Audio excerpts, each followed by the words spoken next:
सुरक्षेच्या कारणास्तव रिलायन्स ग्रुपच्या जिओ पेट्रोल पंपावर मोठा पोलीस बंदोबस्त तैनात करण्यात आलेला आहे। रिलायन्स ग्रुपच्या जिओ पेट्रोल पंपावर मोठा पोलीस बंदोबस्त तैनात करण्यात आलेला आहे। नांदणी ते कोल्हापूर पदयात्रेदरम्यान मोठा पोलीस बंदोबस्त हा तैनात करण्यात आलेला आहे। पहाटेपासूनच ही पदयात्रा काढली गेलेली आहे आणि याच सगळ्या पार्श्वभूमीवर मोठा पोलीस बंदोबस्त हा तैनात करण्यात आलेला आहे। प्रतिनिधी शेखर पाटील आपल्याशी जोडले गेलेले आहेत। अधिकची माहिती जाणून घेऊयात। शेखर, सकाळपासूनच या पदयात्रेला सुरुवात झालेली आहे। आता ही पदयात्रा कुठपर्यंत पोहोचलेली आहे आणि पोलिसांचा कसा बंदोबस्त बघायला मिळतोय? माधुरी, ही पदयात्रा आता चोकाक या गावापर्यंत पोहोचलेली आहे। मोठ्या प्रमाणात नागरिक जे आहेत या पदयात्रेत सहभागी झालेले आहेत।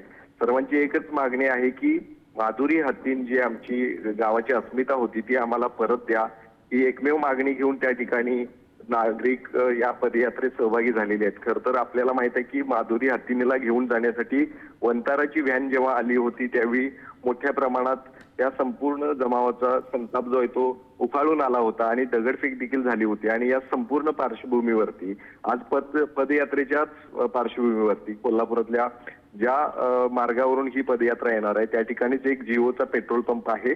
त्या पेट्रोल पंपची सुरक्षा देखील वाढवण्यात आलेली आहे। खरं तर मोठ्या प्रमाणात गेल्या वेळेचा अनुभव जो आहे तो आपल्याला माहीत असल्यामुळेच पोलिसांनी त्या पेट्रोल पंपाबाहेर मोठा पोलीस बंदोबस्त जो आहे तो तैनात केलेला आहे। त्या ठिकाणून आता पदयात्रा जी आहे ती पुढे आलेली आहे। मात्र सुरक्षेच्या कारणास्तव पोलिसांकडून देखील खबरदारी जी आहे ती घेतली जाते। आता देखील मोठ्या प्रमाणात नागरिक जे आहेत ते वेगवेगळ्या गावातून या पदयात्रेला जुळले जात आहेत। कोल्हापूरमध्ये सायंकाळी 4 वाजण्याच्या सुमारास ही पदयात्रा पोहोचेल अशी शक्यता आहे।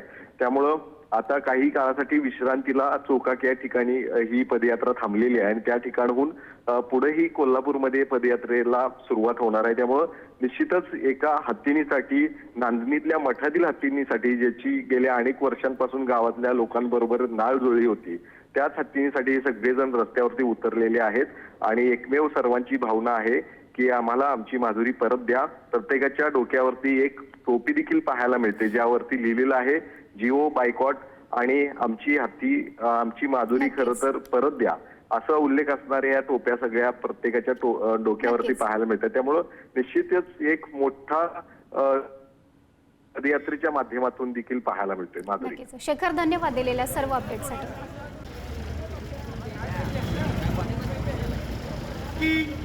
Thank you.